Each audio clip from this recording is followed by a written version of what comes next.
Hi, everyone. Thank you for joining today, our webinar about the application and scholarship do's and don'ts. We are still waiting for people to join. So, meanwhile, while we are waiting, can you add in the chat box where are you from?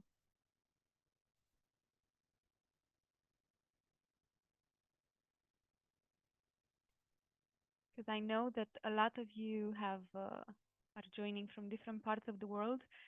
In some areas, it's morning. In some, it's afternoon. So, let's see who we have here. Oh, USA. Nice. And Nigeria. Hello. So we have Jane and Yetunde. I hope I pronounced that well. And Iran. Okay, nice. Hi, Hannah. And Motun Ralio. Again, I really hope I'm pronouncing your name correctly. But we have Nigeria again. It's very nice. Turkey. Hi, Levent.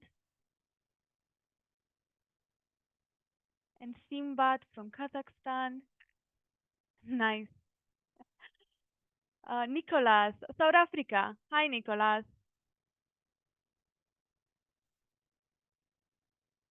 And I see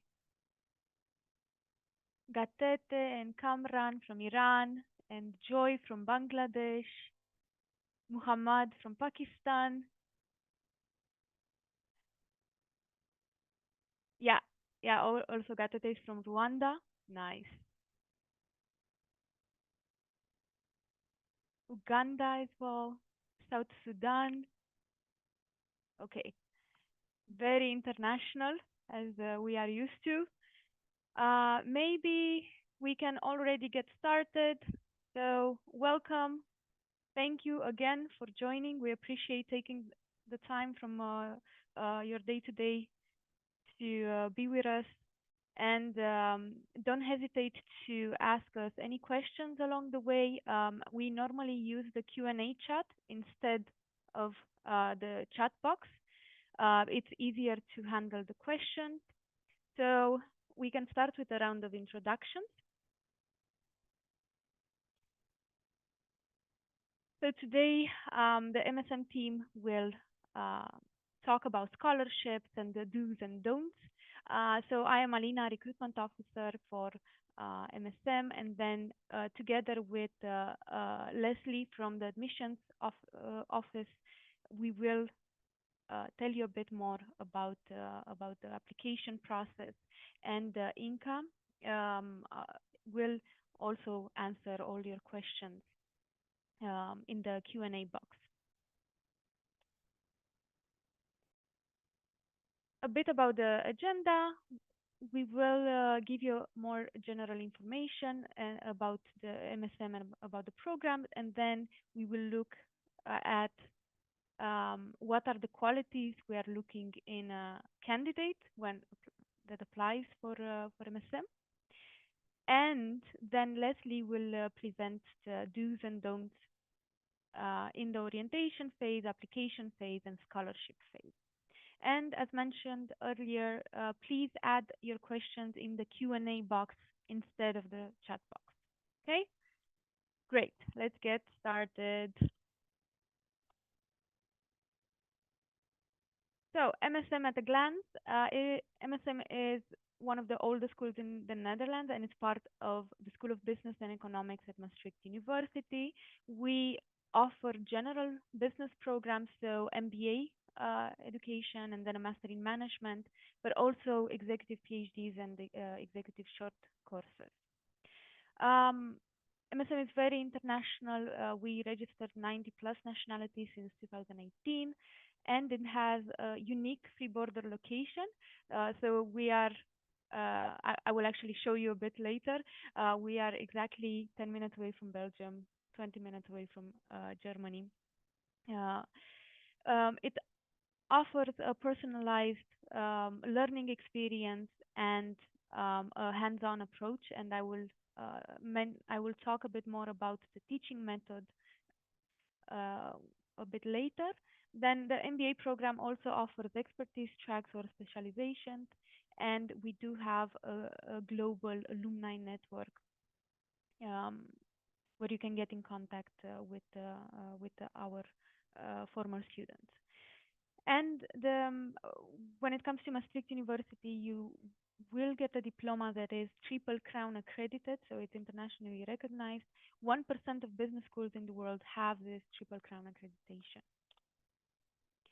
And MSM is part of Maastricht University, and especially for the full-time programs, so full-time students that join us, they get a chance to benefit of a lot of modern facilities, for example, sports center, study room, library, online and on campus, language center, and so on. And we also moved in a modern and beautiful campus recently. MSM is located in the Netherlands, so I will tell you a bit more about us. So I was mentioning earlier that we are between Belgium and Germany. So here we are. Here is Maastricht. So perfect for company visits or day trips and so on. So you have a lot to explore in this area. Then the Netherlands is quite um, um, quite international, and also Maastricht is an international city, and it, yeah, the majority of the population, over 90% of the population speaks English. So then you don't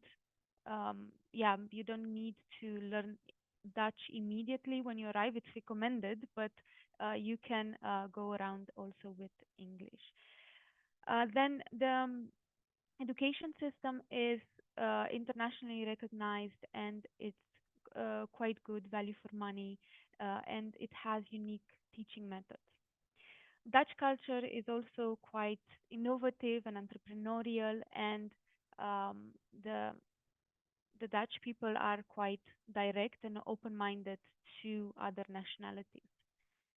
Um, Maybe one interesting thing, especially for those of you who want to come on campus to study, the Dutch government also offers a 1 year orientation permit. So after you graduate, you have 1 year visa if you come from outside of Europe to um, to find a job in the Netherlands. And of course, the work-life balance is quite good here. It's a happy nation in top 5 of happy countries in the world, and that's something I can also attest for. I'm also an expat. I'm originally from Romania, and then I moved here 6 years ago. So it's quite a beautiful country to live in. Let's move a bit forward. This is a bit how Maastricht looks like. It's an historical city, but it has a modern twist.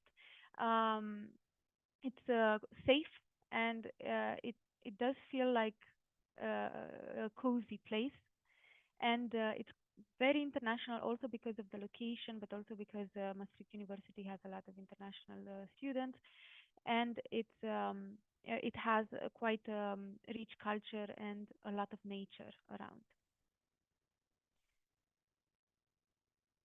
Then we will move on to our programs. We offer the Master in Management, the full-time MBA, and we also have a part-time. It's the same MBA, but it's offered part-time and online. And I will tell you just a bit about the programs. Um, our on-campus programs are 1 year and are fully taught in English, and we invite people from all nationalities to join the programs and also all backgrounds. And as you can see, it is quite diverse when it comes to both country and industry. Um, the difference is that the Master in Management is especially designed for freshly graduates that have between 1 and 3 years of work experience, and then the full-time MBA is especially made for people with over 3, 4 years, even more up to 12 years of work experience. And we also have our Global Flex Online MBA that is taught part-time and online. This is mainly applicable for those of you who live in a time zone that allows you to join the online classes. So if you have any doubts with that, I'm always happy to check that with you. The MBA programs, maybe a very good fun fact, also have specializations. Um, so in all different kinds of industries, and most of them are taught on campus. So and we also have one that is online. This is one of the most burning questions we regarding the fees and the scholarships. So the full-time MBA is 33,000 euros, and it does have 35% scholarship opportunities. Master in Management is 18,200 with 35% scholarship opportunities as well. And the Global Flex Online MBA, 28,500 euros with 20% scholarship opportunities.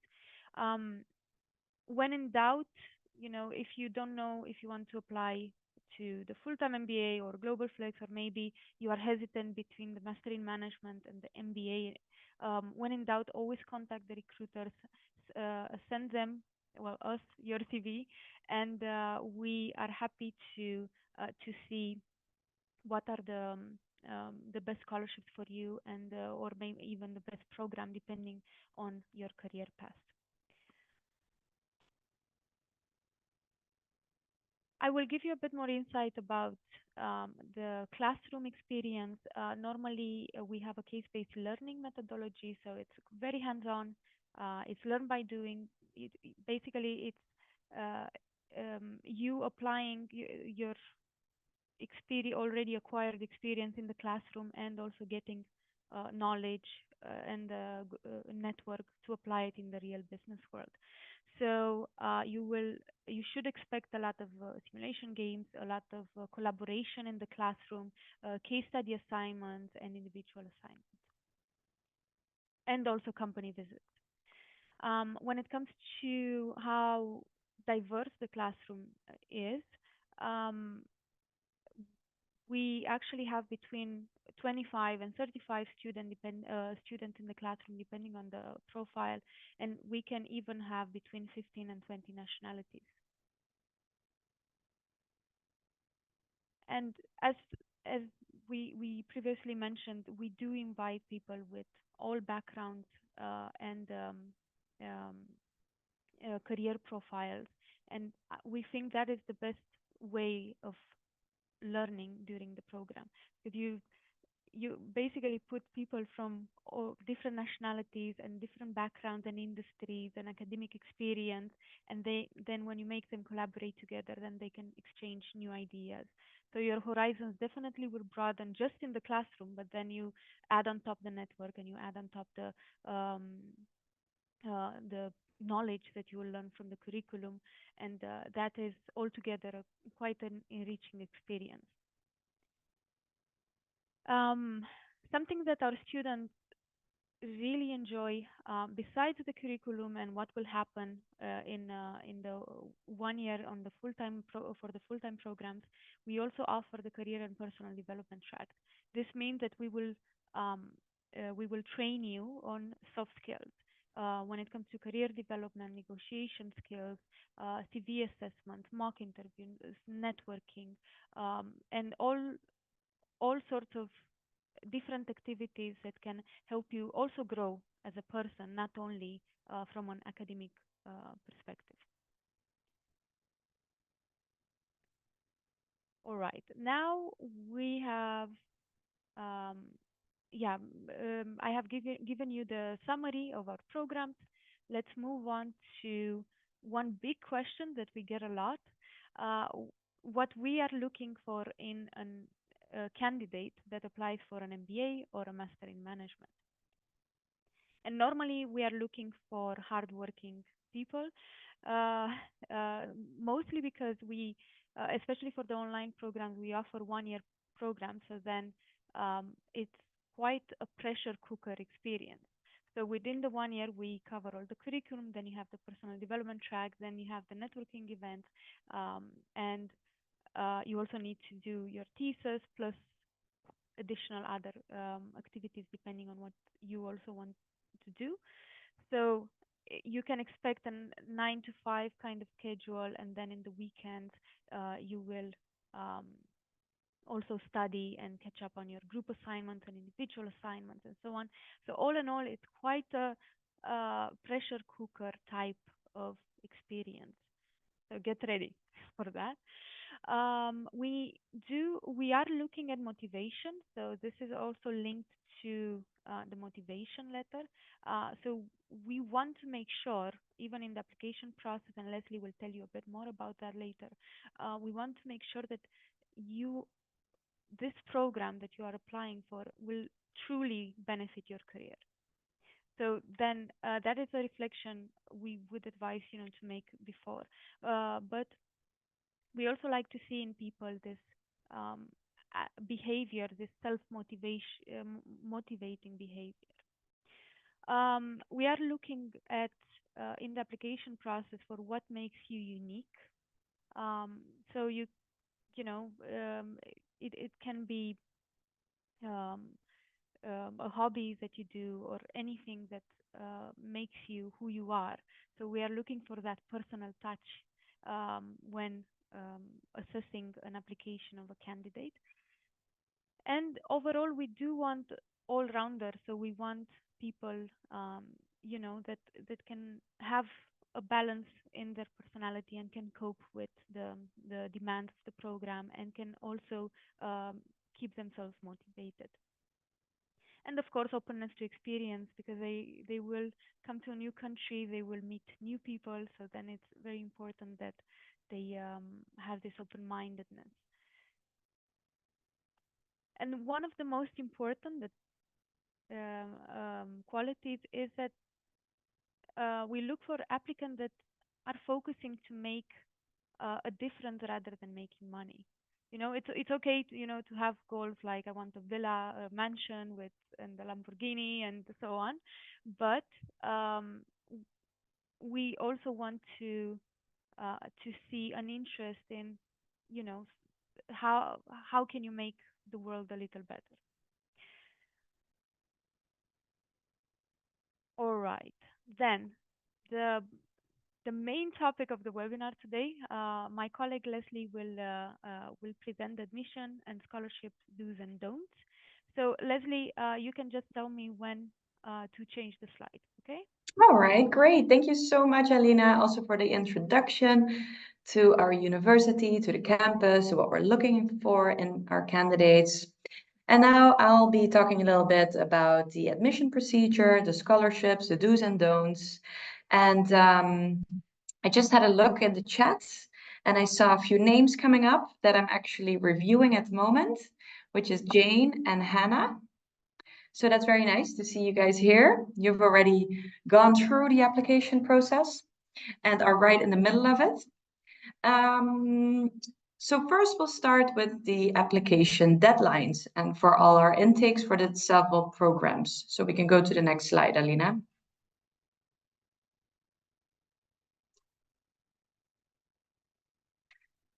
So for the programs that are starting are the Master in Management, the Full-Time MBA, and the Global Flex Online. You can see that the application deadlines are the same for the Master in Management and the Full-Time MBA.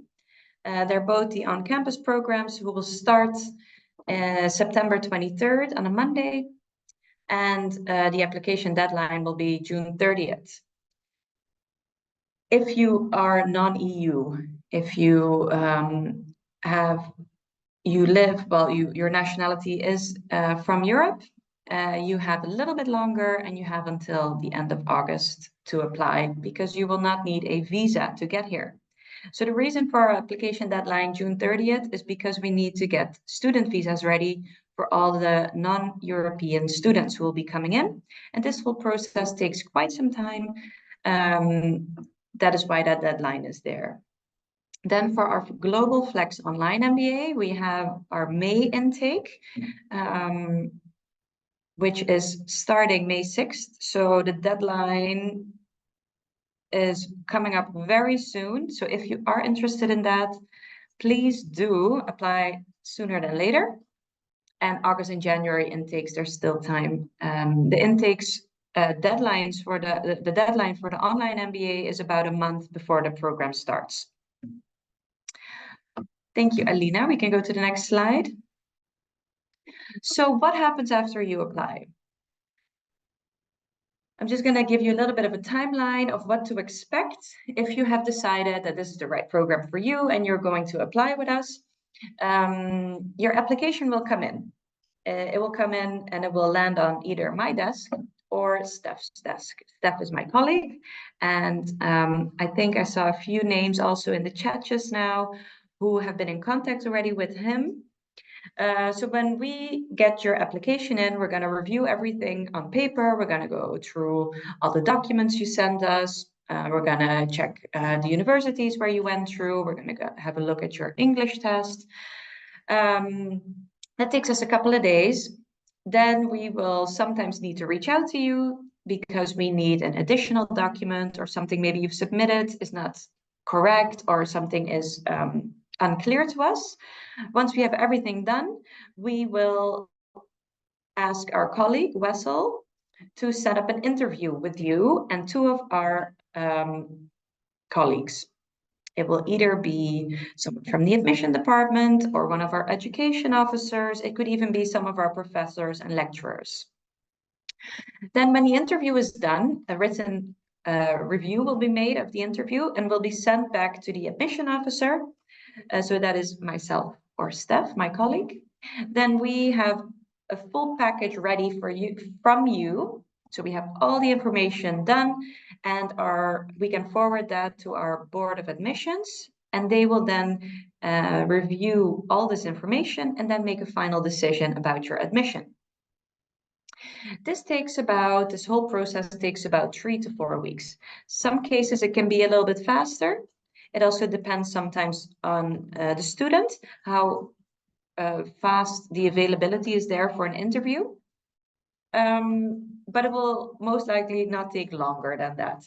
So you can keep in mind 3 to 4 weeks and you will have your final outcome of your admission. Very important, but we'll get to that later as well, about scholarship deadlines, that when you are applying, to take into consideration those 3 to 4 weeks. So if you're applying, for example, for the early bird discount, which is a discount you receive if you have been admitted before a certain date, you need to have applied 3 to 4 weeks in advance to be able to be eligible for that scholarship. We can go to the next slide, Alina. I think it's the scholarships, or not yet. We'll get to that later. No, we're first going to do some do's and don'ts. So for the timeline of your application, please make sure to research what is needed for your application. Look on our website. If you're not certain, reach out to us. Send an email either to our recruiters or to the admission office. Similar also for scholarships. Make sure that you know what you need to submit, and if not certain, let us know. Please don't be clueless about the deadlines. They are very well written on our websites, and if uncertain, do reach out to us. Also, don't submit too late, because in some cases, then some scholarships are not possible anymore. All right, we can go to the next slide, which is another do and don't of your orientation phase. So if you're still in that phase of figuring out, is MSM the right fit for me? Is this program right for me? Is this what I want to do? These are some of the things we really, really advise you to do. Reach out to us. When reaching out to us, we do ask, take your time, figure out what you want to know, and try to have that all in one email. We've seen quite some times when people are still in that phase when they're brainstorming and not sure what they want to do, where they want to go, and they shoot out an email to this person and then one to that person, and all with different questions. And then it can become a bit unclear for you as a student and also for us. One of the things we definitely advise is attending these type of webinars that we're giving, so you can prepare yourself well. So what we also really do, just coming back to that emails that I just said, when you're reaching out, make sure it really helps to start your emails with a person that you're emailing to and an actual closing of your email, where we, in some cases, get an email with literally one sentence, do you have scholarships? Those are not the ways how we want to get to know you. We want to get to know you by you doing your research, knowing what you want to ask us, and then together finding the right answers for you so that you can apply and you can decide if this is the right place for you.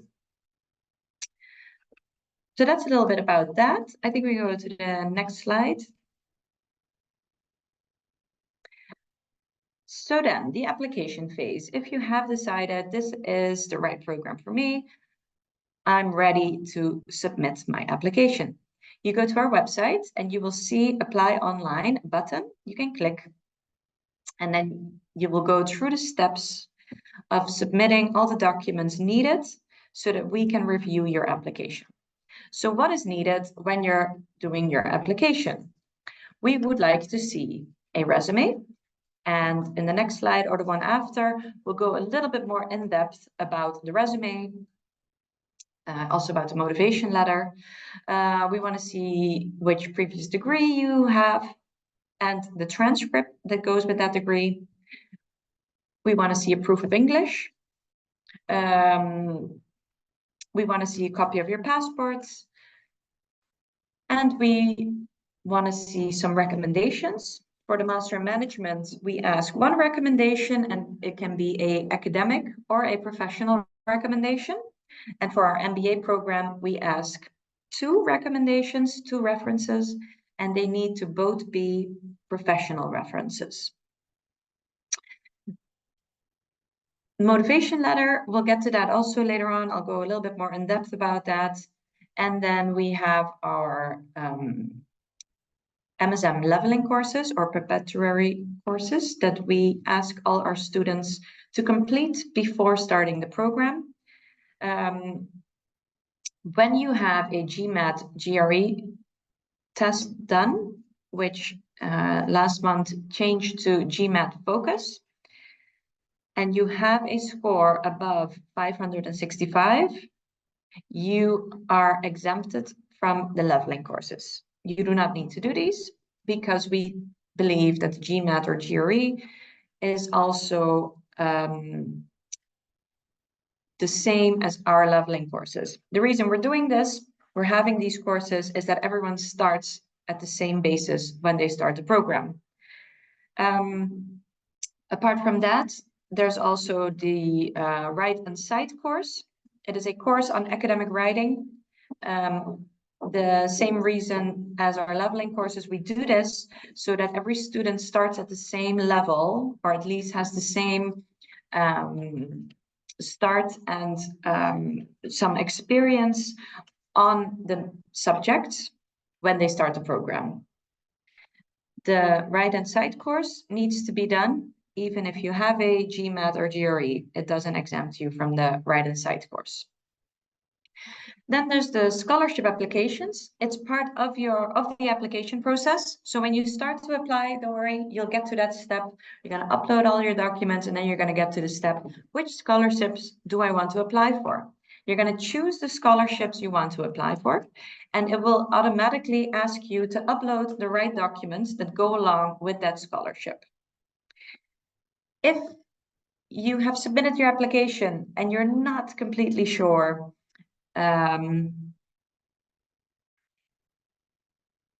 about the scholarships, and later on you think, oh, I did want to apply for that, don't worry, we can still do that manually, even if you have submitted your application already. I just saw a question come in, Inka. I saw the one about the leveling courses.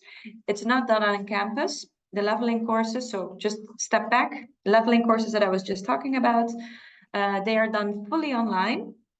After we have received your first payment, you will receive a link to the leveling courses and the Write Inside course, and they can be done fully online, as I just mentioned. Sorry, repeating myself now. And it takes about 2 weeks. You will have longer, of course. As soon as you've paid, you will receive those links to complete these. Then back to the application phase. You've decided all your scholarships, you uploaded the right documents, and then you pay the application fee of 95 euros, and then you can hit submit. Once it's submitted, it will end up on my desk or on Steph's desk, and we're going to review everything. All right, we can go to the next slide because it will be more of this, but then more in depth. So some do's and don'ts about the application phase. As mentioned before, keep in mind those 3 to 4 weeks of processing time. Try to submit all the required documents right away. If for whatever reason you missed something or you submitted the wrong document, we can still adjust it. Do make sure that you do a good check, that you've submitted the right document for the right school. For example, a motivation letter we've seen where someone has submitted maybe the motivation letter that was meant for TIAS business school. Those are some pretty big mistakes, which we sometimes will help you and still point it out, but most of the time we ask you to really make sure to upload the right documents. Take your time to add those. Yeah, we can go to the next slide. Sorry. Then about your CV, as I mentioned before, it is part of what you're going to upload in the application. What we see a lot, well, maybe not a lot, but often we see CVs who are very lengthy, more than 4 to 5 pages. And it's something we really would advise you, please don't. Try to make a resume that is maximum of 2 pages, and it summarizes all the things that we want to know, why you are a good fit for the program. And so we get to know you a little bit better.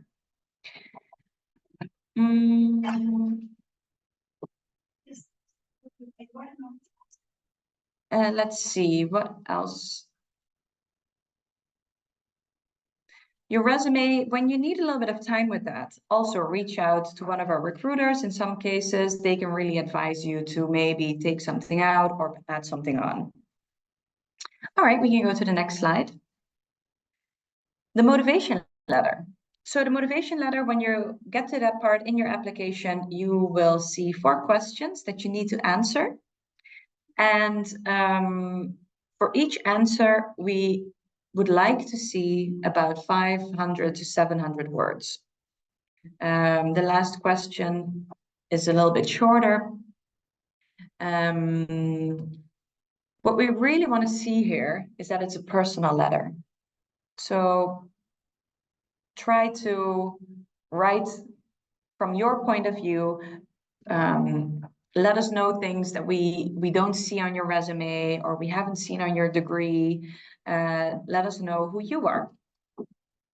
Also elaborate a bit more, because this is the part of your application where you can showcase yourself. So what we really would not like to see is a general template or where we can immediately see you use some sort of AI, so ChatGPT. In a lot of cases, we also see AI where it can be used in a good way, where you sometimes just need a little bit of help. How am I going to formulate this? So AI has become part of a lot of academic writing, of a lot of things you use, maybe even in your work. When using it here, please do make sure that you use it in the right way. Another one we sometimes see where we want to see a little bit of you. We want to see some of your strengths and weaknesses. When people say, I don't have any weaknesses, I don't have anything to share there. We find it very important that you are aware of yourself and that you can name some of your weaknesses, or you can mention them as development points, things you're working on, that you're aware of that is not your strongest suit. All right, we can go to the next slide. Once the application phase is done, there's only one thing I think we didn't fully discuss. I'm sorry, I thought I had a slide on it. Maybe it will come later, but that is the English language requirement. So I'll just shortly sum that up because we have several options there. If you have done your previous education in English, you will be, and it's done in a country where the English language is the official language, you will be sufficed in that part. Then your English language requirement is met. If you had your previous education in English, but not in a country where the official language is English, we will require an online Duolingo language test. If your previous education was not in English, then we will need an IELTS TOEFL test score.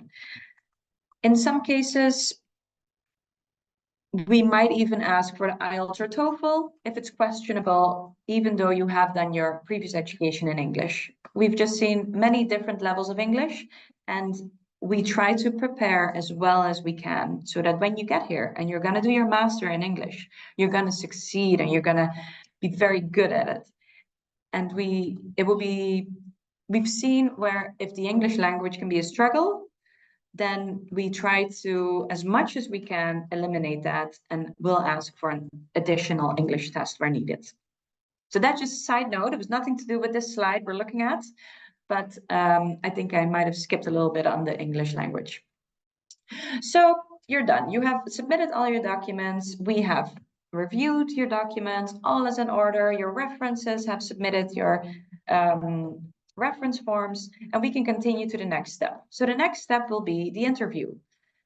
You will have an interview with 2 colleagues here at MSM.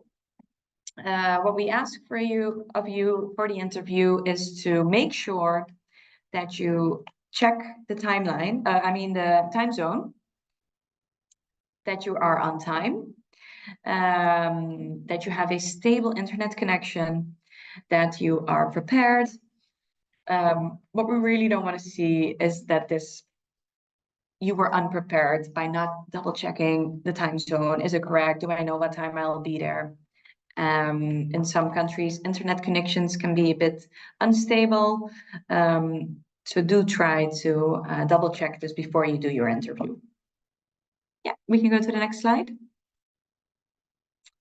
So then you go to scholarships. Usually in these webinars, there's always a lot of questions about scholarships. If you go to our website, you will also find everything that I'm telling you on these, well, actually everything that I've been telling you so far, but definitely about the scholarships, big section on it, on what we need, what you need to submit in order to apply for the scholarships.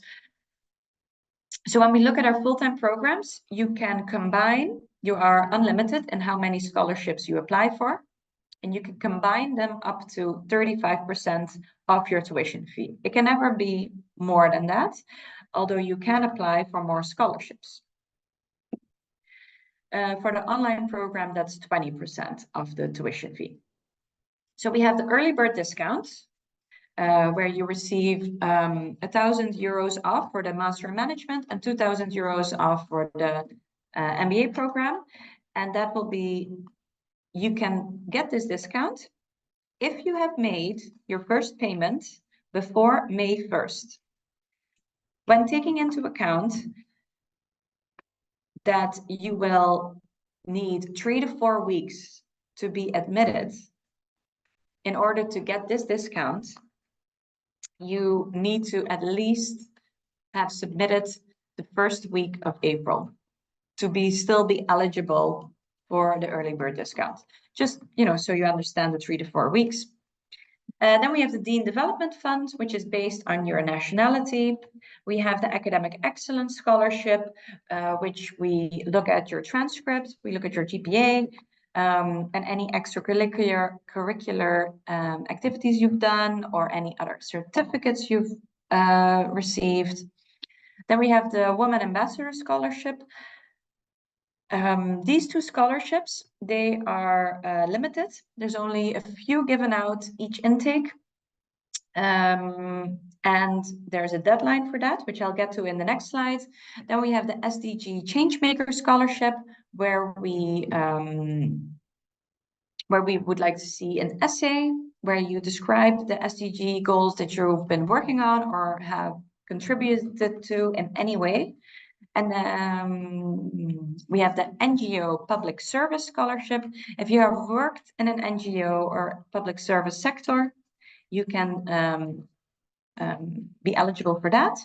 And then we have the Entrepreneurship Family Business Scholarship if you are an entrepreneur or in your family there is a family business.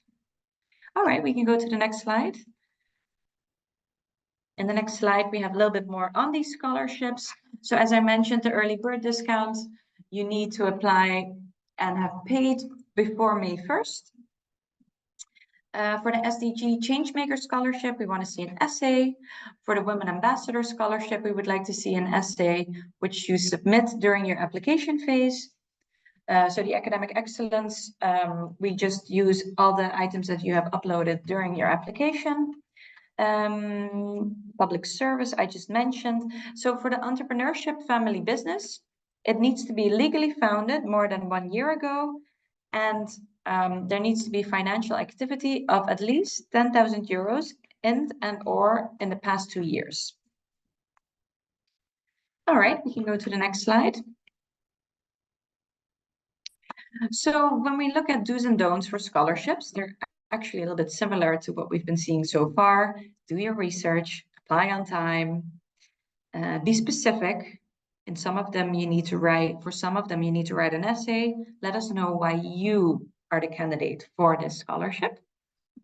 Don't use general templates.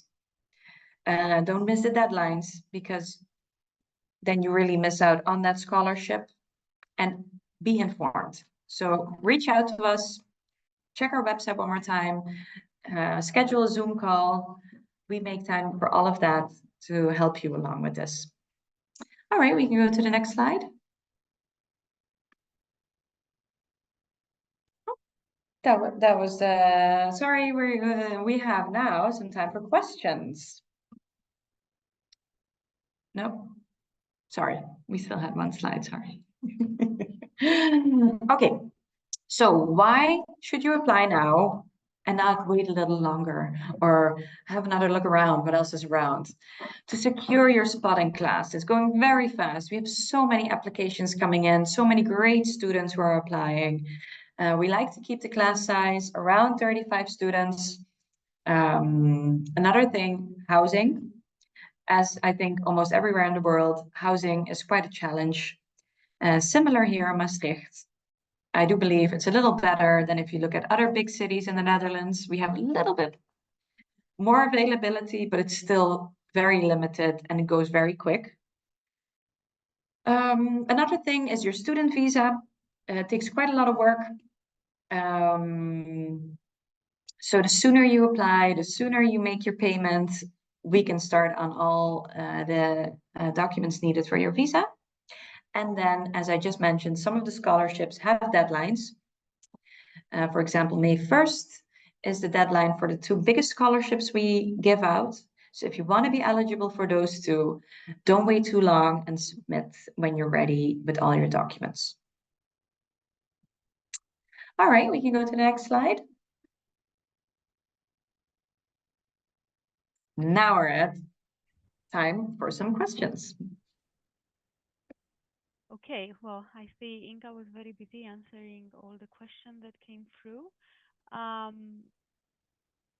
still see some open questions in the Q&As, and we also gathered some question that we had from multiple people.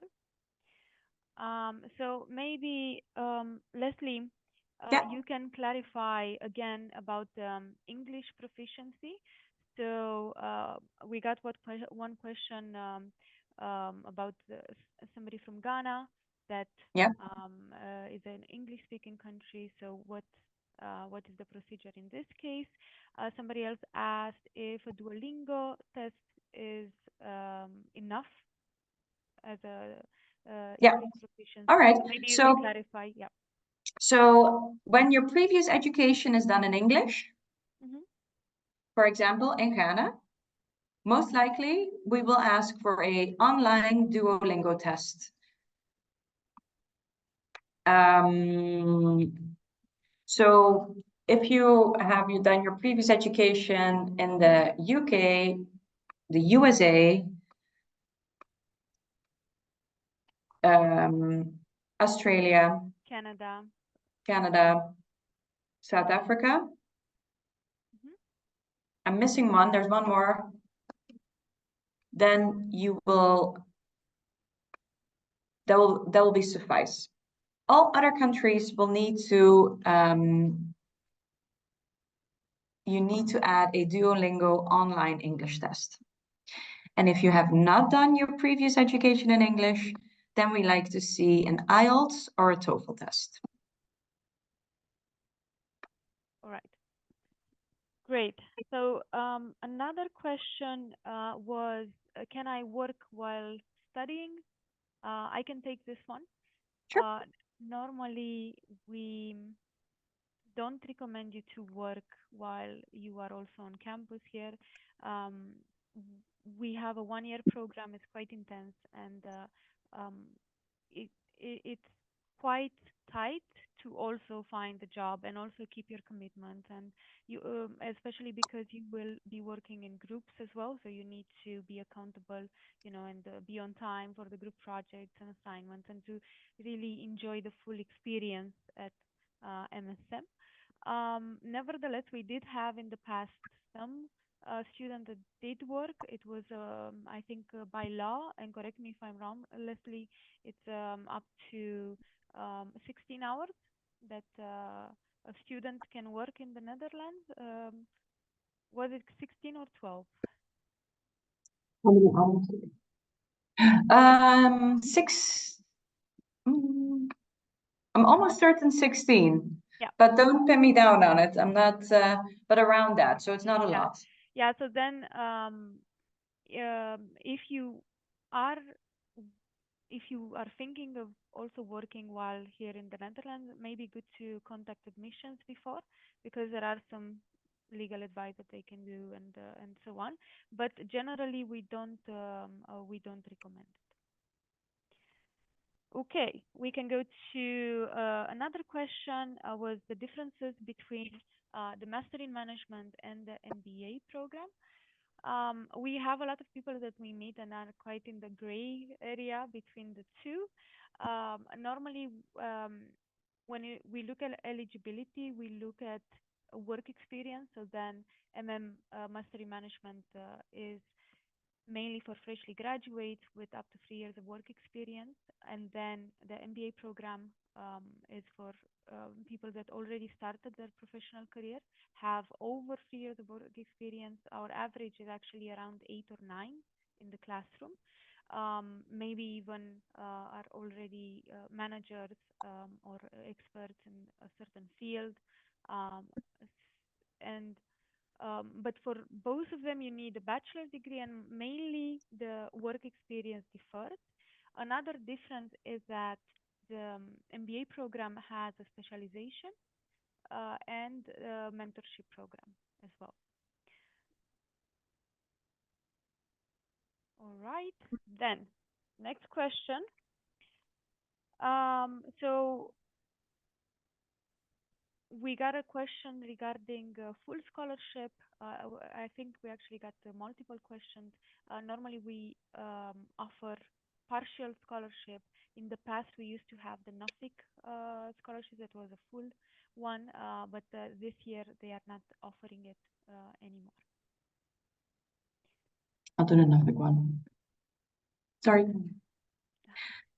Great. So, Alina, I saw a question about Nuffic scholarship from Aboni. Yeah, so I just And mentioned that we don't offer that anymore. okay. Yep. All Good. right. Then another question was regarding the leveling courses. If we can give an example of a leveling course and what are the percentage you need to have to pass the courses. So then there are 5 courses. One is about academic writing. It's called Write and Cite, and you need to have 80% so you can pass the test. Leslie, correct me if I'm wrong. It was 80% or 90%. 80. No, the leveling courses is 55%. And the Write and Cite is 80%. Yeah. So Write and Cite is 80%, and then we have 4 leveling courses in accounting, finance, statistics, and economics. And you need to have minimum 55% to pass. So most of our students pass. And why we do it is because people come from different nationalities, different backgrounds, and it's good that they start with the same base knowledge in the classroom. And as I mentioned, it's an online course, very easy. Everybody passes it. If you don't pass it, you are able to do it again with you need to pay a fee for that. And normally, when you enter the platform, you can do a test. You can test your knowledge, and then you do the course, and then you do another test, and then you have the final test. So it's more or less like a normal course, let's say, and you need to complete it and before arriving on campus. So once you get enrolled into the program, we send you the online link, and then you have time until you start the program to complete the leveling course. All right, then let's see what other type of questions we have. So we answered the one for the English. So housing. Yeah. Regarding housing, that is one of the most burning questions at the moment. It's good to apply as soon as possible so you have time to arrange your housing. You will also get a lot of support from the student service team. Mainly, you will get a list of potential housing options, and then you will need to book it online. But you will have an advisor along the way. So if you have any questions about the accommodations, you can always contact us. Another very common question is if the Maastricht University actually gives away certain rooms. The answer is yes, but it's limited. So if you apply on time and we send you the notification that we do have these rooms available, it's good for you to act fast and already book them. Last year we had the experience where people were too late in booking the accommodations, and then we had to give them away, which is a pity because housing is quite hard to find. All right, then. I saw 2 questions now. If GMAT is compulsory, it is not. You do not need a GMAT. It's not compulsory. You can apply without. Yeah. Yeah. For Master in Management, do you have to have corporate work experience? I see it. I see a new question right now. Up to 3 years, but if you don't have any work experience, is also okay. And when I say up to 3 years, full-time work experience. I also saw a question of someone who's asking which 2 are the biggest scholarships and how much of the fees do they cover? So that is the Academic Excellence and the Women Ambassador Scholarship. And the deadline is May 1st. For one, we need an essay, and for the other, we will look at your transcript or any other degrees you hold. Mhm.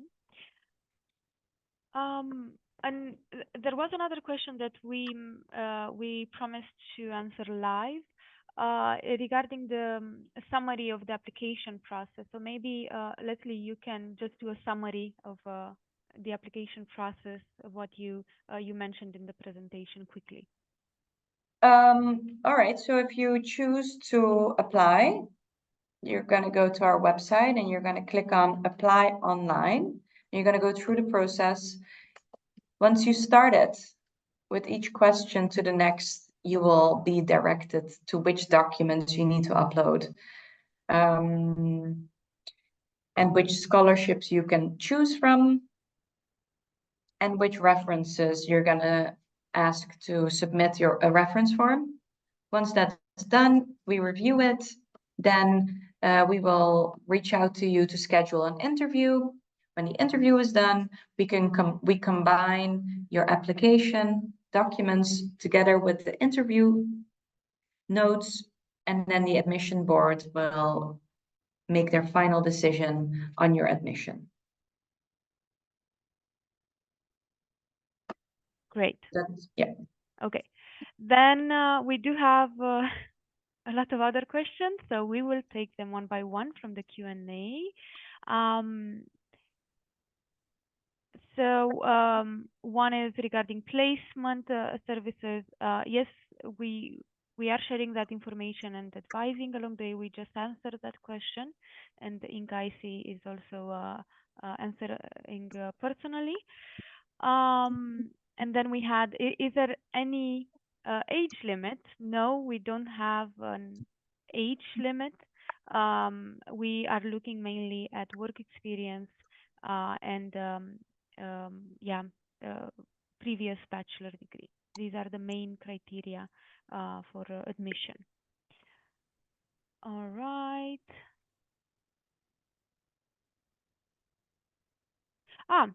Kang, I see you have a question about cost of living in the Netherlands. Does it change yearly? What amount of money is required in your account to get a student visa? Very good question. So for 1 year of living in the Netherlands, you need 15,000 euros, approximately, depending on how lavish you want your lifestyle to be. But this is the minimum that actually it's required when you apply for a visa to present in a bank statement as well. Yeah. Besides the tuition fee, you also need to have the living costs so we can apply for your visa. Okay. And I see Inka is very fast in replying to everybody. Do we have any additional Yeah. questions now? Let's see. Because I'm also mindful of the time. We only have 2 minutes. Maybe we can stop it here. And the questions that weren't answered, maybe we can reply afterwards via an email. Okay, so, and Inka is actually busy replying to all of you individually, and while she does that, we can wrap up the webinar. Okay, so thank you all. It was so nice to see so many of you attending this webinar. It was amazing to see all the questions that you had about the program. Please keep asking us questions. We are happy to have Zoom sessions. Just let us know if there is anything we can do to help with the application and anything you need to know about the MSM, the programs, the Maastricht. Yeah. And also don't forget to get in contact with our alumni as well for the full-time programs. We will also send those links in a follow-up. In the follow-up, we will send the presentation as well and the recording. So you can also look back at the full presentation if that is what you need. So I wish you a very good day, yeah, morning or afternoon for some of you. Thank you again. It was very nice to be here today with everybody, and yeah, hope to see you all on campus. All right. It was very nice talking to all of you, or well, sharing what we would like to share. And looking forward to receiving more applications. Yeah. Bye, everyone. Have a great Bye. day.